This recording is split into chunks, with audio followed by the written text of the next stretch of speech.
Hər vaxtınız xeyir. Bugün 5 iyul.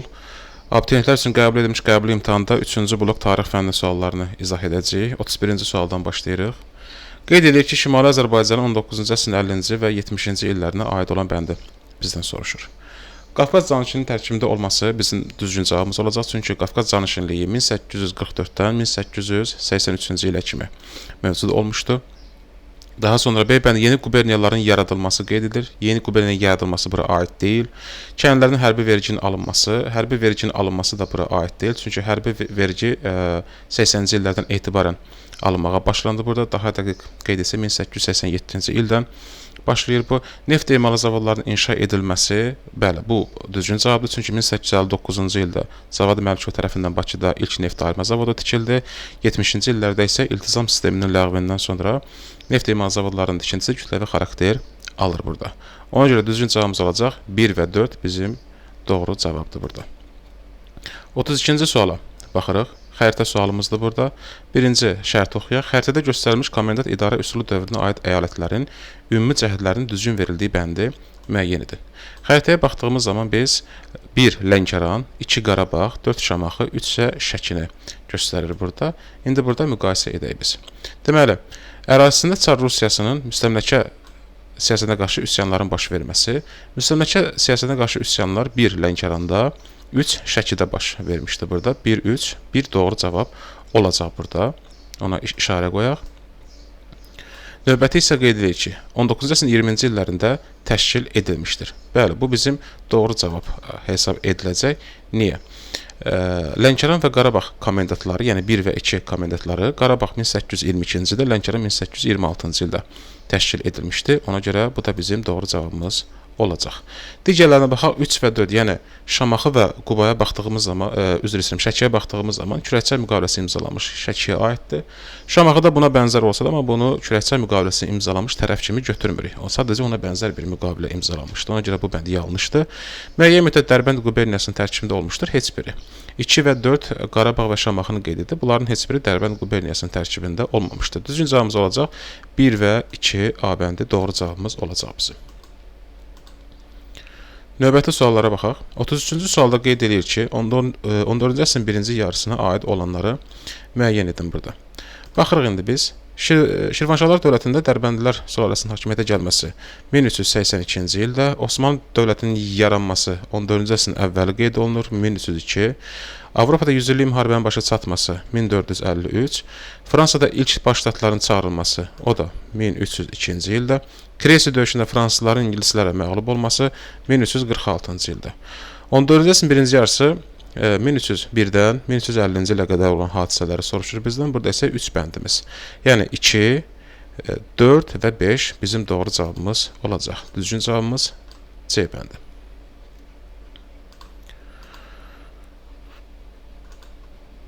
– 34-cü sual. Mehranilər sülaləsinin Albaniyada hakimiyyətdə olduğu dövrə aiddir. Babəkin, həmçinin bunda qeyd edək ki, Mehranilər sülaləsinin hakimiyyət illəri 630-dan 705-ci ilə qədərdir. Babəkin Xürrəmilər hərəkatına rəhbərlik etməyə başlaması çox sonralardır. Burada Maniçilik əvvəldir, ondan 3-cü əsrə aiddir. Amid döyüşü 4-cü əsrə aiddir, 359. Ərəblərə qarşı Azərbaycanın cənubunda üsyanın baş verməsi 644-645-ci illərə aiddir. Bu, Mehranilər sülaləsinin hakimiyyəti dövrünə təsadüf edir. 3-cü Mömin Vaçaqan isə əvvəldir ondan artıq. 487-510-cu illər bu Mehranlilərdən əvvəldir. 3-cü Mömin Vaçaqan Arşakilərin sonuncu nümayəndəsidir. Ona görə düzgün cavabımız olacaq bizim D bəndi. 35-ci suala baxırıq. Doğru hadisə-nəticə əlaqəsini müəyyən etməyi bizdən soruşur. Osmanlıların Konstantinopolu tutması nəticəsində Ağqoyunlu dövlətin Qara dənizə çıxışını itirməsi. Osmanlılar Konstantinopolu 1453-də tutublar. 1453-cü ildə Ağqoyunlu dövlət deyildi hələ. Ona görə bu bəndimiz yanlış cavab olacaq bizim. Şirvanşah 1-ci İbrahimin Qızıl Ordu xanı Toxtamışla ittifaq bağlanması nəticəsində Şirvanşahların daxili müstəqilini saxladı. Şirvanşah İbrahim Toxtamışla yox, Teymurla ittifaqda olmuşdu. Ona görə bu bənddə yanlış hesab olunacaq. Uzun Həsənin Venesiya ilə hərbi ittifaq bağlaması nəticəsində Otluqbeli döyüşündə Bayandurlu qoşunu qalib gəldi. Otluqbelidə Bayandurlular qalib gəlmədi, əksinə məğlub oldular. Ona görə bu da yanlışdır. Cahanşahın Heratı tutması nəticəsində Teymurlar dövləti süqut etdi. Yanlışdır, çünki Teymurlar süqut etmədi. Cahanşah ora Əbu Saidi taxta çıxardıb, özünü vassalı edib geri qayıtdı. Y bəndinə baxırıq burada. Y bəndində qeyd eləyir ki, Qaraqoyunluların Sədrut döyüşündə Teymurları məğlub etməsi nəticəsində Teymurların Azərbaycan torpaqlarındakı hakimiyyətinə son qoyuldu. Bəli, bu tamamilə doğru cavabdır burada. 1408-ci ildə baş vermiş döyüş nəticəsində, Sədrut döyüşünün nəticəsində Qarayosif Teymuri Miranşahı məğlub etdi və onu öldürdü. Nəticədə Teymurlar Azərbaycandan tamamilə qovuldular. Düzgün cavabımız olacaq E bəndi. 36-cı suala baxırıq biz. 1955-1967-ci illər arasındakı dövrə aid olan ifadələri bizdən soruşur. Böyük sıçrayış Çinə aiddir. 1958-1961-ci illərdə baş vermişdi bu. Falkland böhranı. Qeyd edək bunu da. Falkland böhranı 1982-ci ildə baş vermişdi. Avropa İqtisadi Birliyinin yaradılması, Roma müqaviləsi dediyimiz müqavilə 1957-ci ilə aiddir. Ərəb Baharı 2010-cu il. Körfəz müharibəsinin baş verməsi isə 1990-1991-ci illərə aiddir. Və bura baxdığımız zaman 1955-1967-ci illərə təsadüf edən 1 və 3, yəni böyük sıçrayış və Avropa İqtisadi Birliyinin yaradılmasıdır. Düzgün bəndimiz burada C bəndi olacaq. 37-ci suala baxdığımız zaman Sasani imperiyasının tərkibində olan anlayışlarla, yəni Azərbaycan həmin dövrdə Sasanlar imperiyası və Ərəb xilafətinin tərkibində olduğu dövrlərdə bunların hər ikisinə aid olan anlayışları uyğunlaşdırmamızı istəyir bizdən. Baxırıq biz indi burada. Sasani imperiyasının tərkibində olan vaxtı Xostak var idi,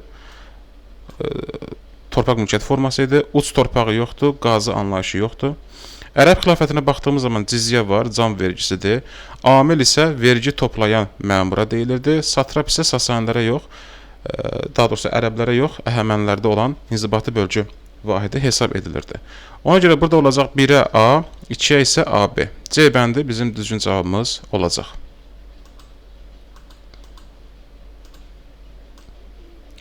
Növbəti 38-ci sualda Makedoniyalı İskəndərin hakimiyyət dövrü üçün xarakterik deyil. Baxırıq, Yunan şəhər dövlətlərinin azadlığına son qoyulması 330 eramızdan əvvəl 338-ci il Xeronea döyüşü. Bu İskəndərin atası 2-ci Filippin hakimiyyəti dövründə baş tutmuşdu.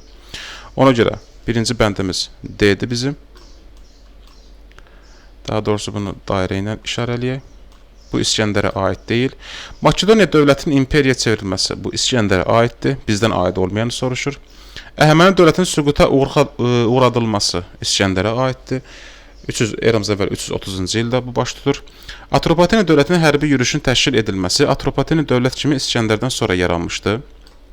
Bu İskəndərin hakimiyyət dövrünə aid deyil. Müqavimətə baxmayaraq bütün Hindistan işğal edilməsi İskəndərə aid deyil. İskəndər Hindistana hücum etsə də Hindlilərin müqaviməti və əsgərlərin yorulması səbəbindən geri qayıdır. Hindistanı tam şəkildə işğal edə bilmir. Bu da olacaq. Düzgün cavabımız 1, 4, 5. D bəndi doğru cavabımızdır.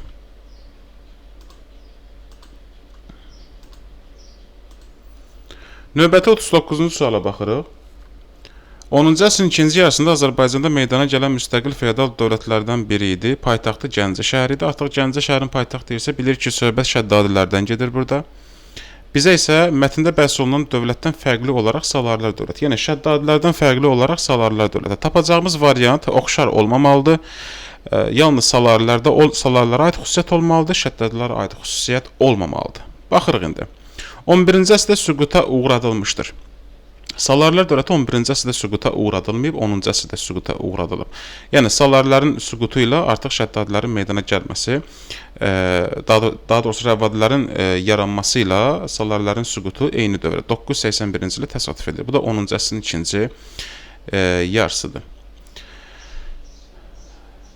Gürcülərə qarşı mübarizə aparmışdır. Gürcülərə qarşı mübarizə aparma faktoru təkcə Salarilərə aid deyil, ona görə 1 və 2 burada yoxdur. Azərbaycan torpaqlarını vahid dövlət şəklində birləşdirən bu Salarilərdə, Şəddadilərdə belə bir şey yoxdur. Ona görə 3-cü bənd bizim şərtimiz ödəyir.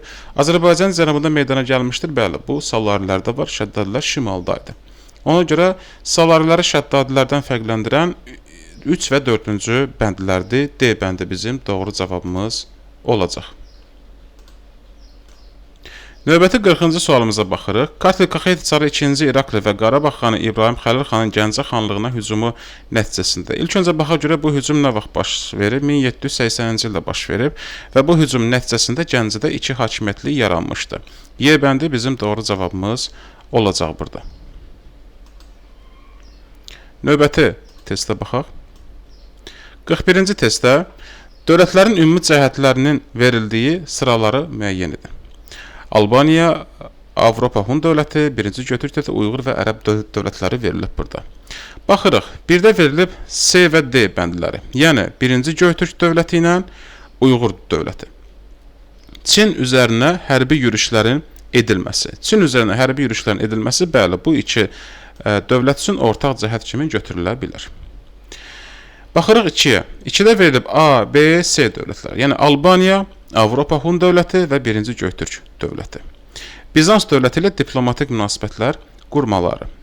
Deməli, Avropa Hun dövlətində diplomatik münasibətləri var. Müqavilələr imzalayıblar, müəyyən razılaşmalar əldə olunub burada. Albaniya dövlətində Cavanşiri misal çəkə bilərik biz bura. Birinci Götürk dövlətində İstəminin hücumları və hücumların mənasız olduğunu görüb diplomatiyaya üstünlük verməsi. 1 və 2 burada bizim doğru bəndimiz ola bilər. Digərlərinin yanlış olduğunu isbat edək. B və Y-də səhv eləmirəmsə bu. B və Y aşı ilə əslinə olan hökmdarlar, burada misal üçün Ərəb dövləti falan yoxdur. Ümumiyyətlə B-də də bu, Avropa Hun'da da yoxdur bu. Ona görə 3 tamamilə yanlış hesab olunacaq burada. B, C, Y. Avropa Hun dövləti, Göytürk və Ərəb xilafəti. Sasanlara qarşı müharibədə qalib gəlmələr. Avropa Hun dövlətində Sasanlara qarşı müharibə yoxdur. Atilla yaşasaydı bəlkə hücum edərdi. Zaten planlarında var idi. Ona görə bu yanlışdır. A və D. Albaniya və Uyğur dövləti eyni əsrdə süqut etmələri yanlış cavabdır. Çünki Albaniya süqut edən əsrdə Uyğur dövləti yaranmışdı hələ. Ona görə bu da yanlış cavab olacaq. Düzgün cavab olacaq 1 və 2. A bəndi doğru bəndimizdir bizim. 42-ci suala baxdığımız zaman 20-ci əsrin əvvəlləri Şimali və Cənubi Azərbaycan mədəniyyət tarixinə aid ümumi cəhət. Ümumiyyətlə bu 20-ci əsrin əvvəlləri həm Şimali Azərbaycan, həm Cənubi Azərbaycanda oyanış kimi xarakterizə olunur. Və baxdığımız zaman burada B bəndi doğru cavabdır. Azərbaycan türkcəsində qəzet və jurnalların çap edilməsi, xüsusən məşrutə dövründə Azərbaycanda nəşr edilən qəzetlərdə hər kəsə məlumdur təbii ki.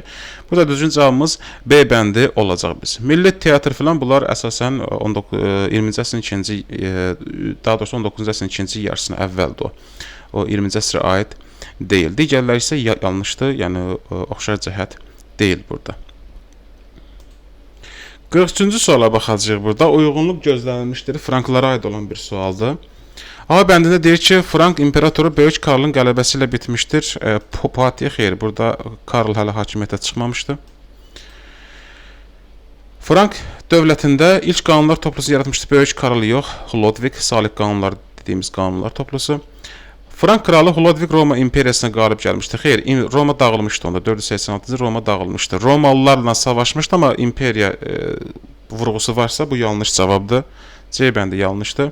İtaliyanın tamamilə Frank dövlətinin tərkibində xeyr, bu Karl Martel. Ümumiyyətlə imperator Karl Martel dövlət başçısı deyil, imperator deyildi, sərkərdə idi. Y bəndi Kordova ilə müharibə aparmışdır. Frank hökmdarı Böyük Karl tamamilə doğru cavabdır. Düzgün bəndimiz Y bəndi olacaq bizim. Növbəti 44-cü suala baxırıq. 1-ci Qarabağ müharibəsi ilə 2-ci Qarabağ müharibəsinin oxşar cəhəti. Birdə deyir ki, Azərbaycan Respublikasının ərazi bütövlüyü təmin etdi. 2-ci Qarabağ müharibəsi təmin etsə saysaq da belə, 1-ci Qarabağda belə bir şey təbii ki yoxdur. Ərazi bütövlüyümüz tamamilə pozuldu. Yanlışdır bu. Rusiyanın vasitəsilə hərbi əməliyyatlar dayandırılması bu doğru cavabdır. Niyə? Çünki 1994-cü il Bişkek protokolu və 2020-ci il 10 noyabr bəyanatı Rusiyanın vasitəsilə imzalanmışdı. 3-cü bəndə baxırıq, Azərbaycanın yerli istehsal olunan puallardan istifadə 1-ci Qarabağ müharibəsində ümumiyyətlə pual istifadəsi yoxdur. Növbəti isə Füzuli və Cəbrayıl rayonları arasında hərbi əməliyyatlar aparılırdı. Bəli, hər iki Qarabağ müharibəsində qızğın döyüşlər əsasən bu iki rayonda getmişdi. Düzgün cavabımız olacaq 2 və 4. D bəndi doğru cavabımız olacaq bizim. 45-ci suala baxırıq. Qazan və Həştərxan xanlıqlarının tarixlərinə aid oxşarlıq. Ümumiyyətlə, bu xanlıqların əksəriyyəti Qızıl Ordunun parçalanması nəticəsində yaranan xanlıqlardır. C bəndi doğru cavabdır burada. 46-cı suala baxırıq burada. Eramızdan əvvəl 1-ci əsrdə Romaya qarşı Parfiya ilə müttəfiq olan dövlətin paytaxtını müəyyən edin. Bu dövrdə Romaya qarşı müttəfiq olan kimdir? Cənubi Azərbaycanda yerləşən Atropatenadır. Atropatenanın paytaxtı Qazaka şəhəridir. Biz Qazaka şəhərini tapmaq istəyiriksə Urmiya gölü cənub-şərq istiqamətinə baxmalıyıq. 2 nömrəli ərazi Qazakanı bildirir burada. Düzgün cavabımız 2 olacaq. B bəndi doğru cavabdır burada. 47-ci sualda Eyler-Venn diaqramında Şah 1-ci Təhmasiblə Şah Məhəmməd Xudabəndənin müqayisəsini bizdən soruşur. Baxırıq indi biz burada variantları bir-bir müqayisə edək indi. Paytaxtı Yeni şəhərə köçürmüşdür. Bu Şah Təhmasibə aiddir. Paytaxtı Qəzvin şəhərinə köçürdür. Osmanlı dövləti ilə müharibələr aparması bu hər ikisinə aiddir. Təhmasibin hakimiyyəti dövründə Süleymanla, Şah Məhəmməd Xudabəndən hakimiyyət dövrü isə 3-cü Muradla müharibələr aparılmışdı. Osmanlı dövləti ilə sülh müqaviləsinin bağlanması yalnız Təhmasibdədir, Amasya sülh müqaviləsi.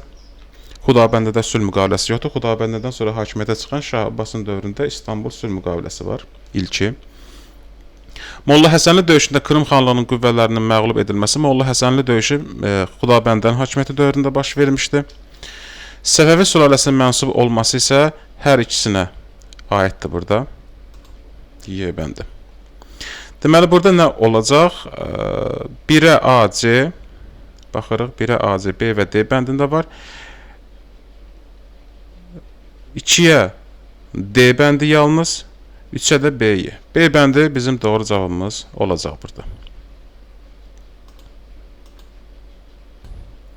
48-ci sual səbəb-nəticə əlaqələrin doğru verildiyi bəndi müəyyən edin. Səbəb, İpək yolunun əhəmiyyətini itirməsi, nəticə, Səfəvilər dövlətində iqtisadi tənəzzülün baş verməsi. İpək yolunun əhəmiyyətini itirməsi böyük coğrafi kəşflər nəticəsində mümkün oldu və bunun böyük coğrafi kəşflər nəticəsində İpək yolunun rolu azalanda bu istər-istəməz İpək yolu üzərində yerləşən Səfəvi dövlətində də iqtisadi tənəzzülün baş verməsinə gətirib çıxardı burada. Düzgün cavab elə A bəndi olacaq burada.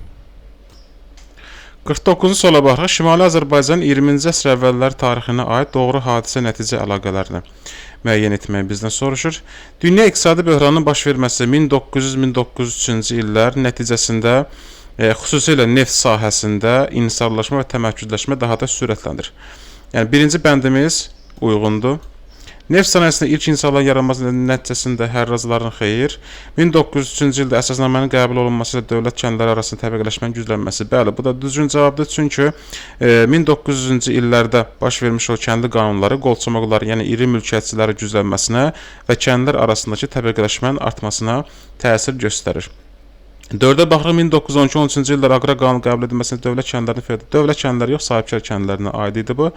1 və 3 bizim doğru cavabımızda C bəndi doğru cavab olacaq. 50-ci suala baxırıq. Fransada 3-cü Respublikanın mövcud olduğu illərdə Almaniyada. Fransada 3-cü Respublika 1870-1940-cı illərdə mövcud olmuşdu.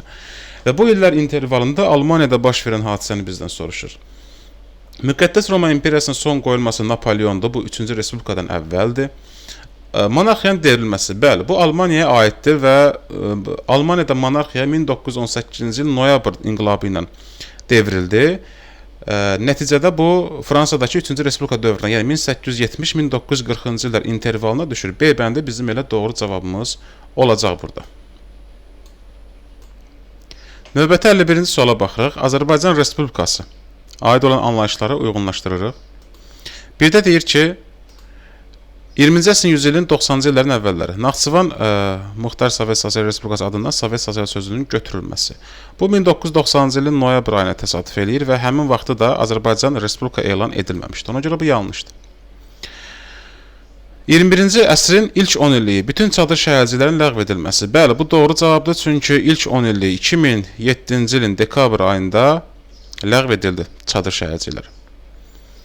Növbəti, 20-ci əsrin 10-cu illərində Qarabağ Dirçəliş Fondu. Qarabağ Dirçəliş Fondu 10-cu illərə aid deyil, 21-də yaradılmışdı. Ona görə bu yanlışdır. Növbəti 21-ci əsrin 21-ci yüzilliyin 20-ci illəri Şuşa şəhərində Dünya Azərbaycanlılarının 5-ci qurultayının keçirilməsi. Bəli, 2022-ci ilin aprel ayında Dünya Azərbaycanlılarının 5-ci qurultayı Şuşa şəhərində keçirilmişdir. Düzgün cavabımız olacaq 2 və 4. B bəndi doğru cavabımız olacaq bizim. 52-ci suala baxırıq. Yeni Sülalə və dövlətin əsasını qoydu. 1160-cı ildən etibarən Böyük Atabəy adlandırıldı. Bu Şəmsəddin Eldənizdir. 1186-cı ildə hakimiyyətə gəldi. Həmədan döyüşündə qələbə qazandı. Tabeçinin çıxan vilayətləri. 1186-da hakimiyyətə gələn isə Qızıl Arslandır. Qızıl Arslanla Şəmsəddin Eldənizin oxşar cəhətlərini bizdən soruşur burada. Şirvanşahların tabe edilməsi. Bəli, bu hər ikisində var. Sultan titulu yalnız və yalnız Qızıl Arslandadır, Eldənizdə bu yoxdur. Dəbil əmirliyi Eldənizdədir, Qızıl Arslanda yoxdur. Monqol qoşunlarla mübarizə Özbəydədir. Cavabımız olacaq yalnız 1. A bəndi doğru cavabımız olacaq bizim. Növbəti 53-cü suala baxdığımız zaman Osmanlı dövlətinin ələ keçirdiyi ərazilərin xronoloji ardıcıllığını müəyyən edin. Baxırıq indi burada. Deməli, 1 İstanbuldur. 1453 2 Misirdir. 1516-1517-ci illər Səlimin hakimiyyəti dövründə. 3 isə Şimali Afrikada götürə bilərik və ya bunu Liviya ərazisi kimi də götürə bilərik. Ardıcıllıq olsun ümumi belə olur. 1, 2, 3. Yəni Şimali Afrikanın işğalı Səlimin hakimiyyəti dövrü və Səlimin hakimiyyətindən sonrakı illərdə də davam etdirilir. Yəni 3, 1, 2-dən sonradır. Cavab olacaq 1, 2, 3. Doğru cavabımız olacaq bizim burada. Növbəti suala baxaq. Azərbaycanda erkən Tunc dövrünə aid olan xarakteri xüsusiyyətləri müəyyən edin. Dulusçuluq və toxuculuq sənət sahələrinin meydana gəlməsi bu Neolit dövrünə aiddir. Bu Tunc dövrünə aid deyil. Dini ayinlərin icrası üçün ibadətgahların inşa edilməsi erkən Tunc dövrünə aiddir. Əhalinin dağətəyi və dağlıq zonada məskən salması erkən Tunc dövrünə aiddir. Metaldan ilk alətlərin hazırlanması Eneolit dövrünə aiddir. Tunca aid deyil bu. Şumlama zamanı qoşqu heyvanlarından istifadə Tunc dövrünə aiddir. 2, 3, 5 bizim doğru cavabımız olacaq burada. 55-ci sualda Osmanlı İmperiyasının durğunluq və geriləmənin daxili səbəblərini soruşur bizdən. Baxırıq, mərkəzi hakimiyyətin zəifləməsi daxili səbəbdir. 2, xarici səbəbdir. Ticarət yollarının dəyişməsi, bunun daxili adəti yoxdur. Hərbi len sistemin tamamilə ləğv edilməsi Mahmudun dövründə də hərbi len sistemin ləğv edilməsi də dövləti dirçəltməyə istiqamətlənmiş bir addım idi.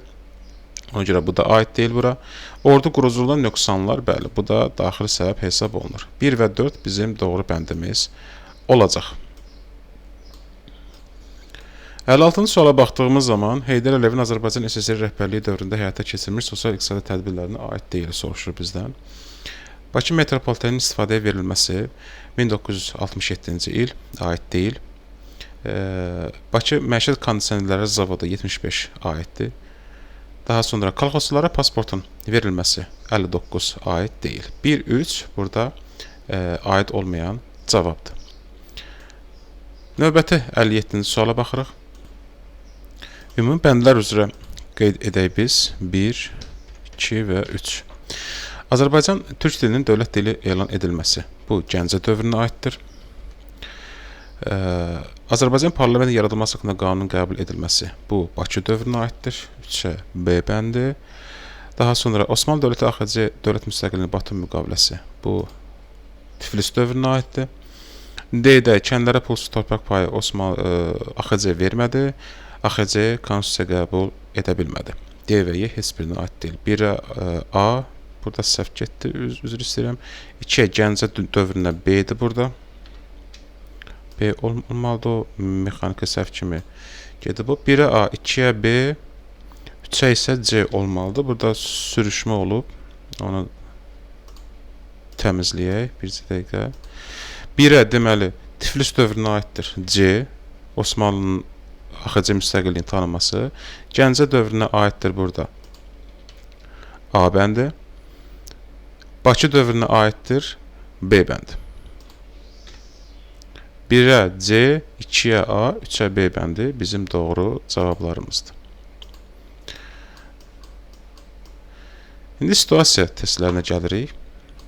İngilis parlamenti Boston çay qonaqlığı adlanan hadisədən sonra Boston limanının ticarət fəaliyyətini dayandırdı. Dözülməz qanunlar adlanan sənəd İngilis parlamentinə qəbul edildikdən sonra 1773-cü ilin sentyabrında 13 koloniyadan 12-si 1-ci Kontinental Konqresə toplandı və təcili şəkildə müharibəyə başlamağın zəruriliyi vurğulandı. 2 il sonra başlayan müharibənin əvvəlindəki döyüşlər koloniyaların ruh yüksəkliyi yaratdı. Saratogada baş verənlər isə İngilis ordusu üçün əsl faciə idi. Müharibənin gedişində müstəqilliyini elan etmiş dövlət Qərbi Avropanın aparıcı dövlətlərinin köməyi ilə ingilisləri müharibədə məğlub etdi. İndi suallarımıza baxaq. Mənbədə bəhs olunan 58-ci sualda qeyd edilir. Mənbədə bəhs olunan müharibədə ingilislərə qarşı mübarizə aparan Qərbi Avropa dövlətlərindən ikisinin adını qeyd edin. Biz bura İspaniya və Niderlandın adını qeyd edə bilərik. 59-cu sualda isə qeyd edirik. Bəhs edilən müharibədə İngiltərənin məğlub olmasının mənbədə göstərilməyən 2 səbəbini qeyd edin. Biz burada birinci səbəb kimi nəyə göstərə bilərik? Məsələn, yüksək döyüş ruhu və fədakarlıq amilini. Məsələn, Amerika kolonistlərinin öz doğma torpaqları dartıblar, uzun müddət məskunlaşmışdılar və öz azadlıqları uğrunda yüksək motivasiya ilə döyüşürdülər. İkinci faktor kimi göstərə bilərik coğrafi faktoru. Coğrafi faktor idi ki, İngiltərə uzaqdaydı, burada təchizat məsələsi var idi. Üçüncü səbəb kimi göstərə bilərik burada George Washington rəhbərliyi ilə partizan müharibəsi aparılırdı burada. Həmçinin bayaq dediyimiz o təchizat məsələ. Yəni üç səbəbdən ikisini bura yazmaq kifayət idi. İngiltərənin hərbi qüvvələri okeanın o tayından idi. Minlərlə kilometr uzaqdan buradakı qoşunları təchiz etmək kifayət qədər çətinliklə başa gəlirdi burada. 60-cı suala baxsaq isə haqqında bəhs olunan müharibənin gedişində müstəqilliyini elan etmiş dövlətin qalib gəlməsinin 2 nəticəsini qeyd edin. Biz burada birinci səbəb kimi qeyd edə bilərik ki, bu müharibənin nəticəsində, məsələn, 1783-cü il Paris sülh müqaviləsi ilə Böyük Britaniya ABŞ-nin müstəqilliyini rəsmi surətdə tanıdı. İkinci səbəb kimi qeyd edə bilər ki, artıq yeni demokratik dövlət quruldu. Şimali Amerikada ilk dəfə demokratik, federativ respublika idarə üsuluna malik yeni bir güc, yeni bir dövlət meydana gəldi. İzahımız bu qədər. Hər kəsə uğurlar arzulayıram. İmtahan çox normal şəkildə təşkil edilmişdir. Suallar da gördüyünüz kimi çox da çətin kateqoriyalı suallar deyil. Hər kəsə uğurlar arzulayıram.